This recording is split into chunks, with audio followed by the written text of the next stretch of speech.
Lionel, breaking news here. I mean, we've had the coronavirus briefing just got underway now for about 45 minutes, and it's U.S. President Donald Trump who's really taken the helm here.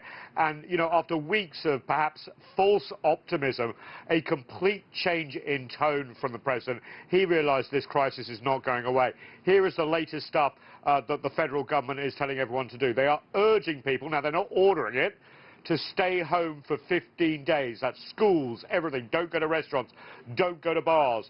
They say the crisis, and this is straight from the president's mouth, could last until July or August. Now, remember, previously he said that this could go away at any time. He says there may be a recession here in the U.S. and that he is considering restrictions on domestic travel. His whole tone has changed. Let's take a listen. With several weeks of focused action, we can turn the corner and turn it quickly. A lot of progress has been made.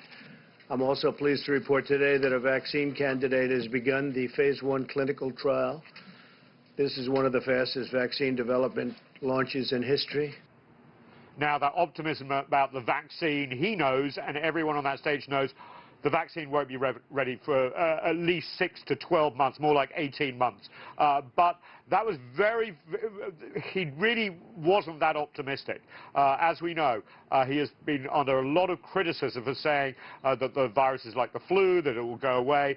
Well, I think what's happened today and over the weekend with states closing schools, bars, restaurants, the federal government realized they were behind the curve on this. And Dr. Deborah Birx, who is obviously one of the key people that we see here every day as part of the coronavirus task force, is urging young people who were seen across this country going to bars and restaurants for St. Patrick's Day this weekend, which alarmed a lot of governors, to stay at home because they could spread the virus even if they don't get that sick. Let's take a listen. They are the core group that will stop this virus.